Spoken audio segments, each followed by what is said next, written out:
Dave Chappelle, it's happening again. Did you see this? Dave Chappelle show in Minneapolis canceled by a venue after a backlash. We're going so fucking backwards in America now. I remember when I grew up, they wanted to censor Al Gore and his wife Tipper Gore. Oh yeah. Wanted to censor rock and roll. Not just them, but half the country wanted to censor rock and roll. It seemed just like half the country now wants to censor Dave Chappelle. Back then, it was the other half the country wanted to censor rock and roll. They did censor Elvis. They wouldn't show him from the waist down. So comedy is the new rock and roll. Would you agree, Kurt? Apparently, apparently it's the new, like, comedy's the new rock and roll. Some kind of warfare. I wouldn't have thought it would have been. Because crazy how they try to. Rock and roll certainly has turned into a bunch of pussies. There is no counterculture rock and roll anymore. And if it's happening underground and nobody sees it in the culture. I don't see it. Fucking Bono. These guys are the establishment.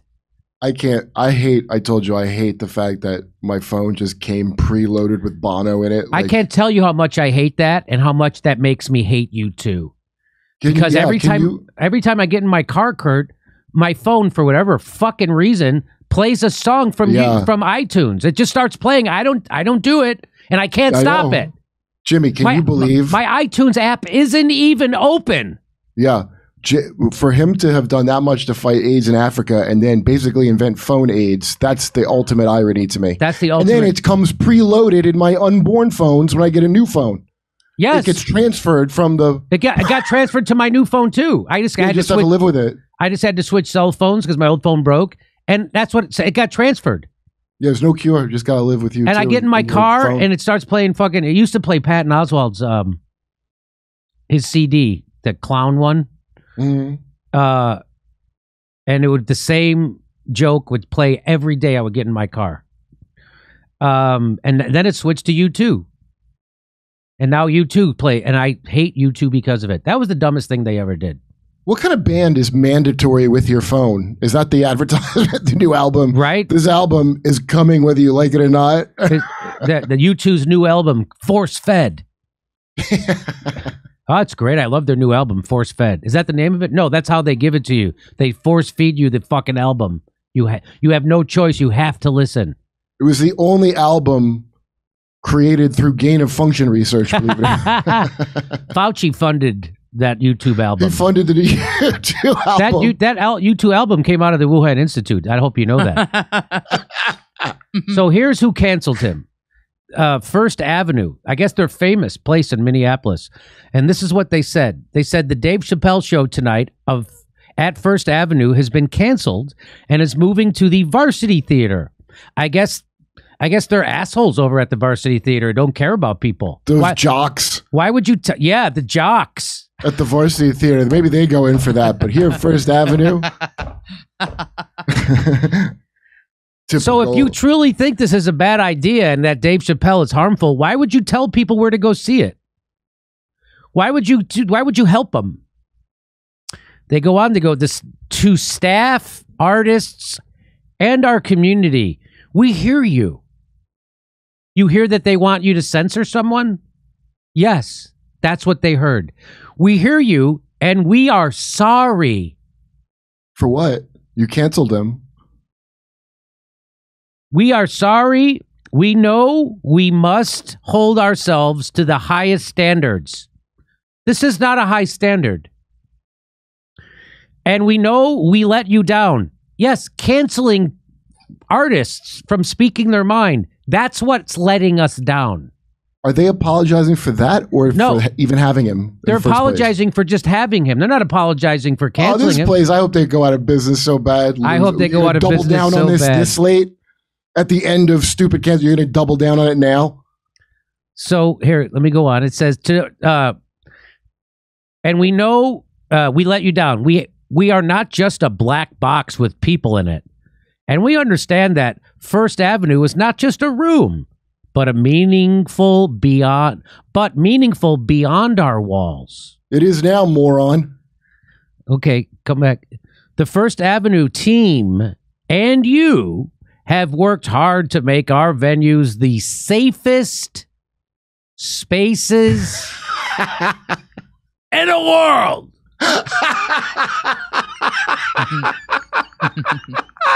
And we will continue with that mission.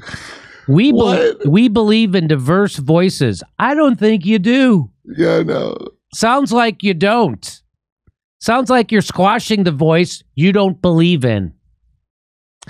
We believe in diverse voices and the freedom of artistic expression. Of course you don't believe in that. You fucking liars. Well, maybe it's how like a Christian believes in the devil and you have to fight against it. Yeah. It's out there stalking us. Freedom of expression. We got to shut it down.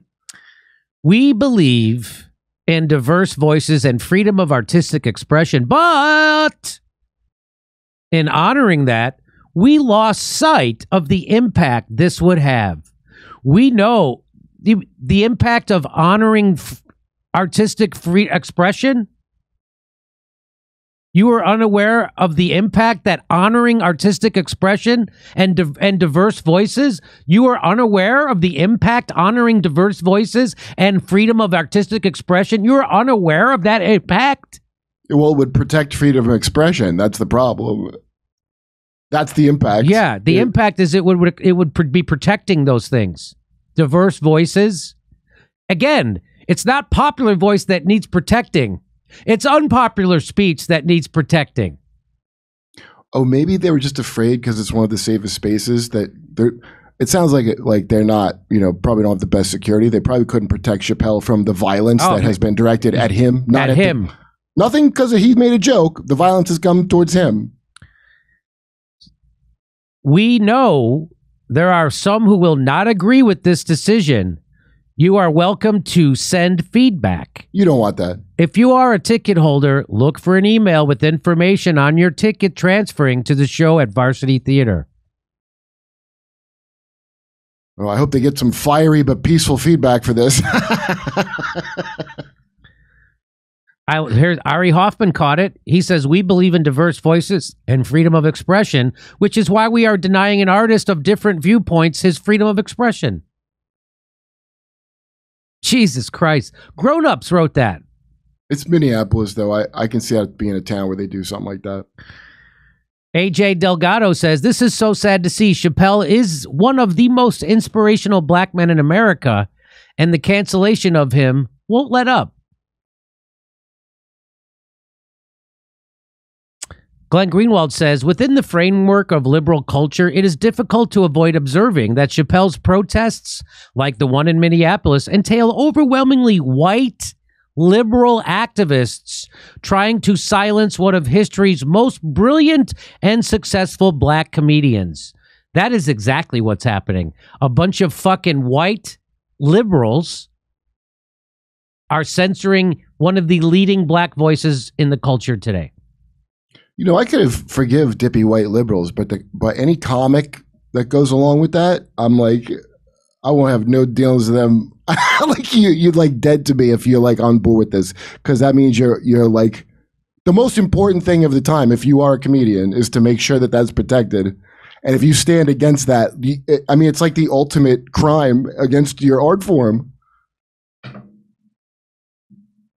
What about the comedians who are advocating for violence against Dave Chappelle because of his trans stance? Right, you saw that.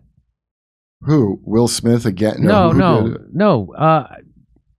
Those are probably never going to be really any kind of big comedians. I didn't really regard them as anything, so I didn't. I was just like a pat on the head. You're yes, honey, you're a comedian, okay. But I don't. I'm talking about real comedians, not some dipstick on Twitter. That's right. And this is interesting. Zayd Jilani tweeted this out. This is from 2004. It was in the New York Times, and it was praising Dave Chappelle. It said in 2004, the New York Times article about how Chappelle proudly offends. It reads today like it was written on a different planet.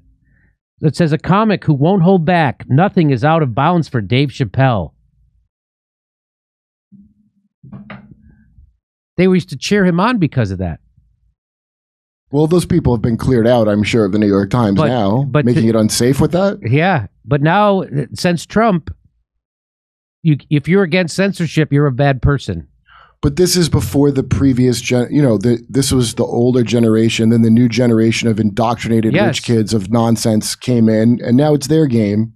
And then we have to step back as graceful Judd Apatow and acknowledge it's time to not have free speech. Does Judd Apatow pull that shit with Dave Chappelle too? Is he's one of those idiots that does that? I never heard Judd do that, but that George Carlin documentary is that George Carlin documentary. I've only heard about it, and the things I've heard are so outrageous that it seemed if what I've been told about that, I'm going to watch it, I guess, but I don't want to watch it because it's going to be painful because it's a bullshit documentary pretending that George Carlin would be a shit lib today, that he would tell people to vote for Hillary Clinton and he would be for fucking censorship. It's the exact opposite. George Carlin bragged that he didn't participate in politics. He bragged about it. Yeah, and well, here's why it's worth watching, because some real stuff does come out that I don't think was intended. Like what? And well, for one thing, George Carlin very much was in love with his wife, like boxes of letters, and he liked his daughter okay. Like that's what comes through the most. Him and his wife had a great time till his daughter got there, kind of harshed their mellow for a few years. And she grew up in his house. He gave her a call at one point. Was like, "You're not mad about that, right? You understand I got tax problems." His wife. She goes, "Dad, if you're such a misanthrope, why are you working and doing comedy all the time?" And I'm like, we know why, because he had a problem with the IRS. He's trying to leave something for you. He hates. They didn't have in the part where he's hoping a good disease. Maybe they did show. He's like, I hope a good disease, comes and wipes out. A lot of people die. Yeah. Did they talk about that in the documentary? I think they talked about that thing, the 9/11 thing a little bit, but they didn't have like his, hey, come, well, what, his like more, the stuff that's inconvenient that Judd kind of Katie Couric or so Ruth Bader Ginsburg did he corrected. Did he over, because a lot of people like to show that video of him on Larry King on CNN saying that you shouldn't punch down in comedy, right? Yeah, I'm sure they did. I'm sure they showed it. But they don't show when he made fun of feminists. They don't. Right. They don't show that part, right? They don't show when he says, "You know what? I like to make fun of any group who doesn't have a sense of humor about themselves, and they take themselves too seriously." Like, how about feminists? You want to know how to piss off a feminist? Yeah, that one. Judd didn't put that. They didn't put that in there. That's weird. Punching down. The thing of your place is set in their heads, like, oh, no matter how successful I am, if I'm EOC, you're punching down at me. No, that was George Carlin at the peak of his popularity, making fun of women. Yeah, right. Making fun of feminists. Well, Stephen Colbert explains. And noted fellow atheist Stephen Colbert explains why he disagrees, and he had a lot of time on the dock to hear from the great Stephen Colbert. Yeah, it's gross, dude. Even Jon Stewart was sickening on it, and I'm not even against Jon Stewart like that, but he had a whole speech about how it's easy. It's like you're lazy not to submit to this nonsense. Yeah, it's easy to say, "Hey, that's stupid. I don't want to do that," but it's harder to follow the rules that are being given. I couldn't believe what I was watching.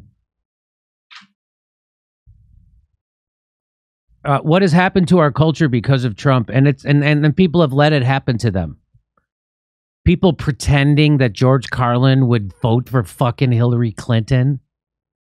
You out of your... First of all, Hillary Clinton is a fucking criminal. A war criminal who giggled and cackled over killing people. She's not a good person, and it doesn't make you a good person for voting for her. It makes you uninformed and dumb. Doesn't make you a good person. And no fucking George Carlin wouldn't have voted for Hillary Clinton. You fucking ugh. He didn't vote at all, as far as I know. No, and he bragged about it. Yeah, that's why I love that bit. He would be out there saying, he would be doing a bit today going, you think Trump invented racism? This whole goddamn the guys who wrote the Constitution owned people. This whole country's built on it. Our economy is still run on slaves in fucking prisons. Anyway. But they need to do this because it makes them feel better voting for war criminals in the Democratic Party and enemies of workers in the Democratic Party. It makes them feel better. They can't actually ever come to the realization that the fucking Democrats and Republicans are the same. We know they have to pretend one is worse than the other. It's the Washington Generals and the goddamn Harlem Globetrotters, and they fucking pretend it's real. When you say that George Carlin would have voted for Hillary Clinton, you're pretending the Washington Generals and the Globetrotters are real. At least the Globetrotters were kind of good at what they did. Imagine the Globetrotters just sucked really bad. Right? Like, we can't let the Generals win. You got to root for us. Yeah. And Judd Apatow's made some great movies, but Jesus Christ, his politics is... They all fall apart in the second half. They're good in the beginning, and then towards the end, just like this wave of nonsense comes in. Yes, that is true. That's the documentary followed the same pattern. Really? Yeah. As Funny People. I remember the beginning of Funny People, I was like, this seems kind of like true to life. And then by the end, you're like, what is this nonsense? What are other... I haven't talked to any other comedians about this documentary. I will now. It'll be on my mind. Have you talked to other comedians? What do they say about it? I don't remember. Just a couple. I think a bunch of people hadn't watched it when I watched it, but I'm curious what they think of it now. The funniest thing to me is how they inadvertently spilled the beans that he wasn't that into his daughter, but he really into his wife. And I remember his jokes about how everything was good before you came around. Child worship. He used to talk about, like, the theme was his daughter kind of annoyed him, but he kind of made peace with her at the end. And his wife, boxes of love letters that we still have to this day.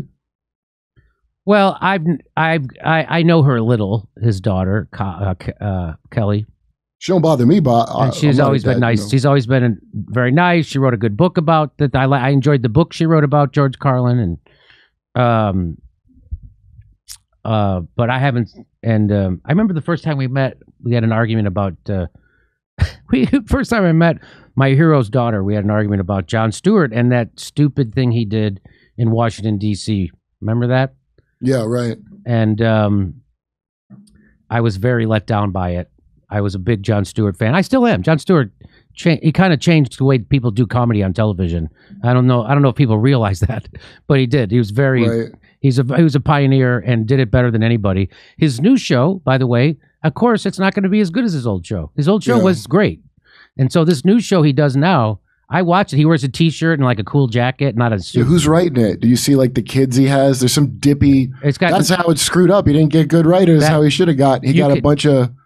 You could ESG hires. I don't know who his writers are. I don't want to disparage them because I don't know them. But I'm just saying the show is not half as tight. I'll disparage them. I haven't been impressed. The show is it's. I would even say it's not good. The show is not. I couldn't watch it. It went. He says fuck a lot. Oh, good. I watched like the first 10 minutes of a segment, and he's saying F more than me. And it's like, if you got writers, that's why I say F, because I don't have it written. But if I have writers, if I had 4 or 5 writers writing stuff, I only have one writer. I don't think I would say F quite as often. They probably wrote it for him to say because it's young. It's like a young energy. But anyway, here I am castigating a comedian for saying F too often. But right, everything comes full circle. I've turned into my father. Back here in Los Angeles, Bakersfield, Indianapolis, Louisville, Cincinnati, Tulsa, Oklahoma City. Go to JimmyDoreComedy.com for a link for all the tickets for all our shows.